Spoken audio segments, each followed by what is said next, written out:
Hi, everyone. I'm Michael Henley, the CEO of Brandywine Oak Private Wealth, joined by Peter Kim, our Chief Investment Officer. And we're going to talk about the first half of 2026 and what it looks like in markets. First, talk about the capture of Maduro. So Venezuela feels like a lifetime ago at this point. But evidently that took place in 2026, and markets seem to be holding strong. What's going on? Yeah, it's been a very interesting year, right? Bookend it with starting with capture Maduro, and now it's all of a sudden we're back at war with Iran. So it seems like their markets are taking it all in stride and shrugging off what they can. But yeah, you're seeing supply lines being redrawn. We're in the midst kind of a reshaping of the world, and it'll be interesting to kind of see how this plays out. Yeah, so first quarter, what the market was down, right? Second quarter up double digits. Is that? Yeah, it's amazing. And we're still positive for the year with a very banner year at this point. So it's good to see. S&P was up roughly, we'll call it 9%. Okay. International markets were up roughly, you'll call it 7% for developed markets. Okay. Fixed income, relatively flat for the year, which is kind of what you'd expect and hope for, given the stock market's doing so well. How about emerging markets? Emerging markets are on a tear, up roughly like 30% almost for the year. So they're having a banner year, which is great to see. Very much kind of capturing the AI boom right now, obviously, with everything. So they're no longer submerging markets, they are now emerging markets. Exactly. Okay, got it. Is the Mag 7, kind of the largest 7 companies in the US, still driving performance the way it has the last couple of years? They're dragging everyone down right now. So it's very interesting. So you're seeing this kind of rotation in the market, kind of more classic late cycle stages for us, but it's no longer the high flying tech stocks that are kind of driving the market. It's communication services, it's energy, it's industrials. So much more on the value side of the market. Okay, so quite a rotation. Outstanding. What is the latest news of the US markets? Like, what's the second half looking like? We'll see, right? I guess it depends on what happens with Iran and obviously with the price of oil, that's kind of a big deal. I would suspect we'll probably have a little bit more volatility going forward, but everything's kind of dependent now, obviously with inflation and really kind of how long oil is going to be elevated or how quickly it can retreat back down. Okay, so it sounds like last couple of years, these 7 stocks drove the market. Now the rest of the market's catching up. How about like small caps, for example, which have been a laggard? Yeah, small caps have been a laggard. They're now doing very well, which is good to see. So they're kind of riding the general wave of everything's still expanding. Fundamentals are still relatively good. If that's the case, then small businesses in theory should be still doing relatively well, and you're seeing them kind of capture that market. Also, small caps are heavily weighted towards financials. Financials are doing pretty well right now, so they're kind of capturing that premium.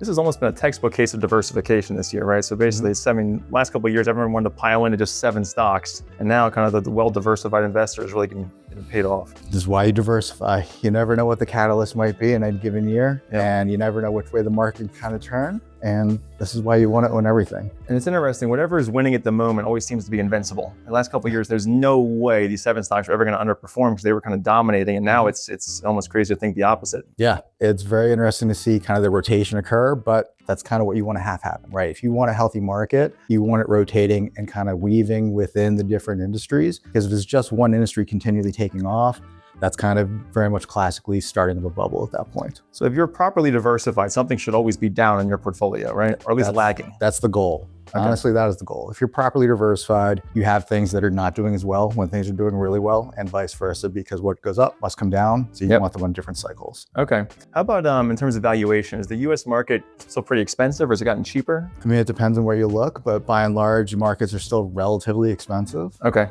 We'll see if productivity starts to increase and you can start to see the earnings side of things kind of continue to grow with it. But right now, yeah, you'd say the US market's certainly much more expensive compared to like the international markets. Okay, so speaking of international markets, what's the latest going on overseas? They are net importers of energy. So higher elevated energy prices is not really a great thing for them. Okay, so the energy prices hurts them more relative. Hurts them much more than it does us, obviously. But by and large, when you look at international markets, they're still doing relatively okay. Countries are expanding their balance sheets, so that's basically government spending to build up their infrastructure and defense spending, since the US is starting to peel off a little bit from that side of things. So you have a lot of tailwinds kind of built into the international markets to help kind of push them forward, even though they are having a higher rate of inflation than we are and are fighting them off with higher rates right now. One of the things that's been interesting about emerging markets outperforming year to date is this is part of the AI story, right? Is that South Korea specifically? Yeah, it's very surprising, right? South Korea is on fire. AI is doing very well for them. Their index is like carried by 2 stocks, basically. Yeah. So when those 2 are doing very well, they do very well. Samsung is obviously kind of the poster child for that. Yeah, so I don't think most investors would assume that, AI story is South Korea emerging markets, but it's fascinating. AI is everywhere. Okay. It's not just a US thing. It is not just a developed market thing. Everywhere is feeling the effect of it. It's just a matter of where in the supply chain are they kind of benefiting. Okay.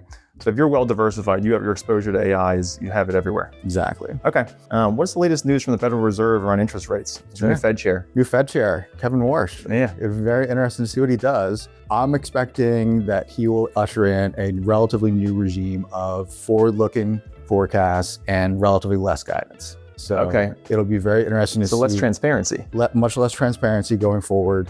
I think he's kind of much more in the Greenspan kind of thing versus the Bernanke, Powell kind of trend, where he doesn't want to necessarily be driving the news and driving what the markets are doing. He wants the markets to kind of figure that out on their own.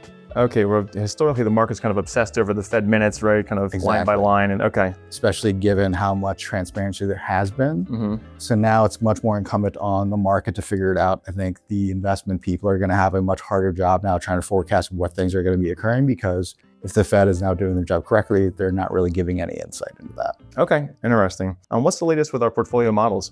So we still are fully invested and fully diversified as much as possible. I'd say what we do now is, with our quarterly rebalances, is kind of trim around the periphery. What has been doing really well, trim off some of those winners, add to the areas that have not been doing as well, and add into the losers at that point. So you're systematically selling high and buying low. So almost by way of example, Peter. So last year, gold was on fire, kind of a little bit on sale this year. So we're kind of locking in gains in emerging markets, small caps, buying gold, for example. Exactly. Large cap value's done very well, trimmed off some of that. Large cap growth not doing as well, adding a little bit into there. Fixed income and gold obviously not doing as well. They were some of the recipients as well within the portfolio. Okay, outstanding. As always, like to talk about the 8 laws of investing. This quarter, we're talking about law number 4. So there are no points as a great one awarded for difficulty. So save yourself time. Don't look for the needle in the haystack. Buy the entire haystack instead. So we sometimes find that do-it-yourself investors really spend a lot of time on a very analytically driven Excel sheet portfolio.